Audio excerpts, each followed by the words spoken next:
Olá, minha gente, boa noite. Estamos aqui mais um dia para ler mais um pouco da palavra do Senhor, que estará no livro de Jonas, no capítulo 2, do verso 1 ao verso 4. E orou Jonas ao Senhor, seu Deus, das entranhas do grande peixe, e disse-lhe: da minha angústia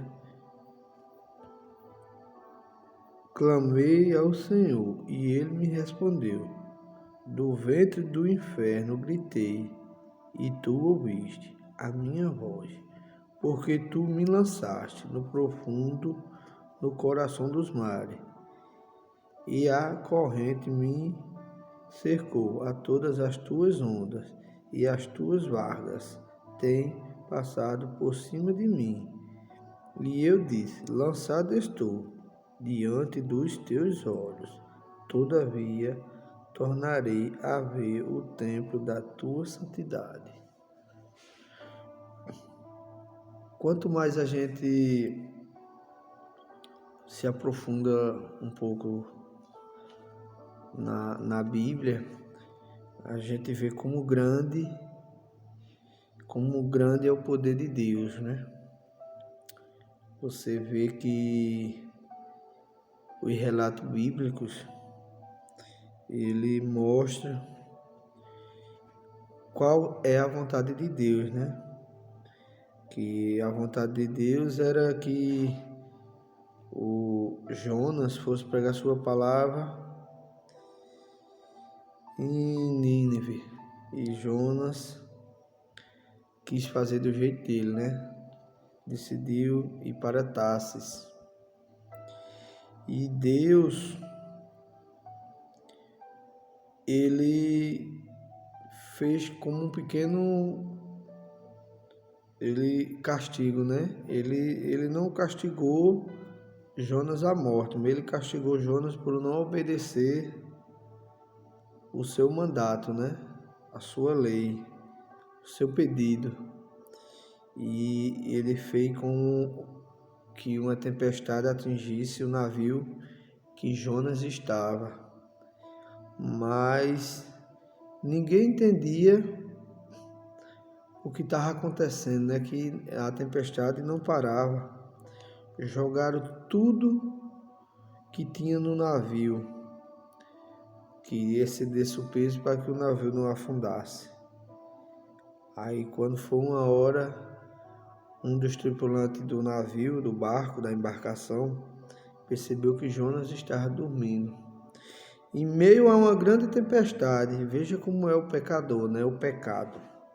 Em meio a uma tempestade enorme, assolando tudo, Jonas dormia. Porque o pecado nos cega, né? O pecado nos cega. Jonas não se compadeceu do que estava acontecendo naquele momento. E não sabia ele que aquilo era a ira de Deus. Que a ira de Deus estava castigando a outras pessoas que não tinham nada a ver com o que Jonas tinha feito, né? A desobediência, né? Não foi nem o pecado, foi a desobediência. E por muitas vezes somos nós. Nós estamos passando por uma tempestade, estamos cegos e quem está sendo atingido é quem está no nosso lado, quem está sofrendo mais, porque a gente, como o pecado nos cega, a gente não está nem aí, a gente relaxa, né? A gente sofrendo, mas a gente não entende que aquilo, a gente nem liga. Na realidade, no nosso entender, a gente não está sofrendo nada, né? Mas a gente está sofrendo e pessoas sofrendo mais do que a gente. Pessoas estão sendo assoladas por uma tempestade que não foi causada por causa da sua transgressão. Que eles não fizeram nada demais. Quem fez foi a gente. Eu estou assim, em modo de dizer, né? Nós não fazemos a vontade de Deus e as consequências não atingem só a gente, atingem quem está ao redor da gente. E foi o que aconteceu com aquele pessoal que estava no barco. Eles não entendiam porque eles estavam passando por aquela situação.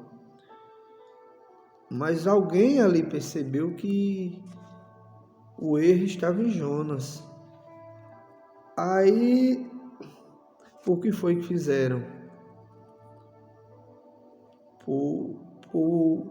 Por Deus botar no coração daquelas pessoas que teriam que jogar Jonas no mar, para que lá ele entendesse que ele tinha errado em não ter feito a vontade de Deus, não ter ido pregar aonde Deus ordenou. E já pensou que nos dias de hoje, a gente causando tempestades que atingem quem está ao nosso redor, eles pegassem e jogassem a gente ao mar, a gente poderia ir e não voltar, né?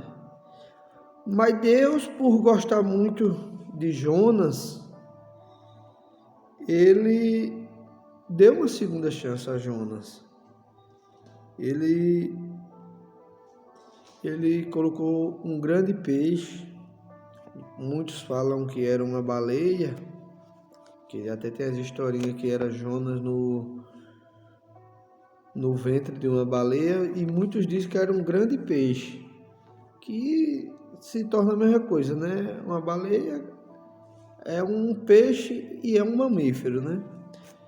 Mas isso não vem ao caso. E Jonas só foi entender o que ele tinha feito de errado quando ele estava lá no ventre da baleia. Que lá ele estava sozinho e sem entender como era que ele tinha sido engolido por um peixe e não tinha sido digerido.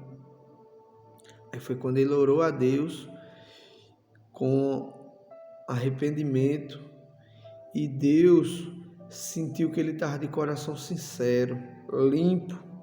Aí fez que o grande peixe devolvesse ele à terra. E por muitas vezes a gente estamos assim. A gente estamos dentro do ventre do grande peixe, passando pela uma assolação, momentos difíceis, o sentimento à flor da pele, a cabeça cheia, e a gente está ali e a gente não toma uma decisão que nem Jonas tomou. E a decisão que Jonas tomou é a decisão mais simples que existe, de orar. Jonas, a única coisa que ele fez foi pedir a Deus o arrependimento e orar a Deus, que estava arrependido de não ter feito o propósito de Deus. E hoje a gente estamos aqui num meio que a vida nos proporcionou que a gente corresse muito. E essa correria da vida é plantada pelo diabo, não é plantada por Deus. Deus não quer que ninguém viva correndo sem tempo para nada. O diabo que implantou esse fluxo de tempo no meio de nós, para que a gente perca o entendimento, a gente perca o tempo, a noção do tempo. E é todo mundo apressado, né? É todo mundo apressado. Sai de casa apressado, tá no trabalho, tá com pressa, tá voltando para casa, tá com pressa, tá indo para um lugar, é com pressa. E essa pressa, ela afasta um pouco a gente da presença do Senhor, porque às vezes a gente vai ler um versículo da Bíblia, vai falar da Bíblia, a gente vai falar com pressa, a gente lê com pressa, e aquela leitura com pressa a gente não entende, a gente não entende. A gente tem que meditar na palavra, refletir na palavra. E se Jonas não tivesse ido com pressa, saído com pressa no momento que Deus ordenou a ida dele a Nínive, ele tivesse parado, orado, pedido entendimento a Deus, tivesse orado a Deus dizendo que não estava seguro de ir para aquele lugar, ele não tinha ido tentar se esconder em Tarsis, porque Deus tinha tranquilizado o coração dele. E por muitas vezes a gente sai de casa, a gente não tira um tempo para orar, não tira um tempo para agradecer. E nosso dia se torna um dia árduo. Um dia árduo. Às vezes o dia começa tão bem. Você sai de casa, não ora, não entrega seu dia ao Senhor. Quando é 2 horas depois, você está com a cabeça pesada, a mente angustiada e sem saber o que foi que o dia mudou totalmente daquele jeito. É porque você não pediu a direção de Deus naquele dia. E a gente tem que pedir a direção de Deus e pedir força a Ele, né, para atravessar o que está vindo pela frente. Porque eu não canso de falar, né? Alguém que esteja acompanhando meus vídeos, sempre estou tocando nessa tecla, né? O fim dos tempos está próximo. Jesus está voltando rápido. Logo será anunciada a volta de Cristo. Todo dia a gente anuncia, né? Jesus está voltando, mas logo será as trombetas que estarão anunciando. Cristo estará voltando. E nesse momento a gente ou vai para a glória ou vai à luta, né? Ou senão no final vai eu nem sei para onde, né? Que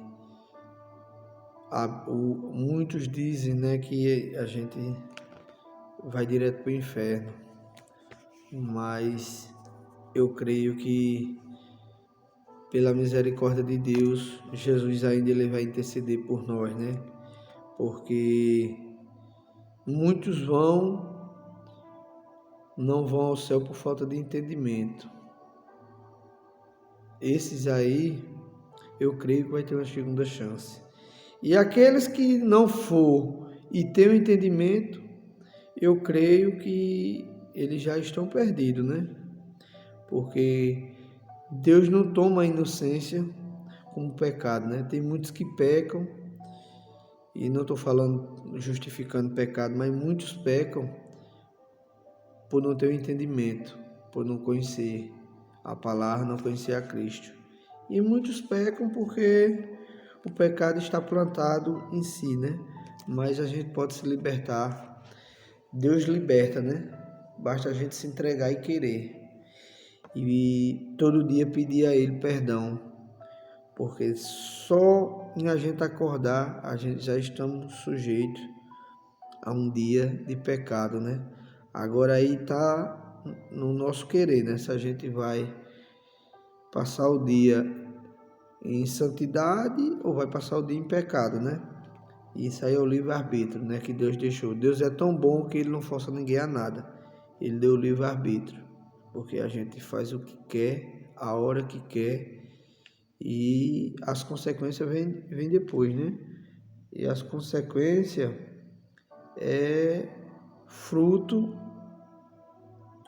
do que a gente causou atrás, né? Se a gente fez algo bom, a gente plantou algo bom, a gente vai colher o que é bom. Mas se a gente plantou algo ruim e continua regando aquele algo ruim, a colheita da gente vai ser amarga, né? Mas se a gente plantou uma semente boa e a gente está regando, vai demorar um pouco, mas logo ela vai dar frutos, né? E no momento desse fruto é que você tem que ter sabedoria e entendimento. E vamos fazer uma oração para que Deus receba essa palavra, né? Querido Deus e amado Pai, Senhor, estou aqui, Senhor, para te pedir perdão por esses dias, Te pedir perdão por, às vezes, Senhor, confiar desconfiando e não entender, Senhor, que se a gente tiver fé e entendimento, a gente suporta tudo. Café é o único aliado, Senhor, para a gente suportar o que tem pela frente. Se pegar na fé, que a fé, Senhor, nos leva a Ti, Senhor. E a fé é o entendimento, Senhor, das coisas que não se vê, mas que pode se cumprir a qualquer momento. Isso se chama fé. Muito obrigado, Senhor, por mais um dia. E eu sei que esse restinho de semana vai ser abençoado, porque o Senhor passou a mão e vai dar tudo certo. Amém. Fiquem com Deus e até amanhã.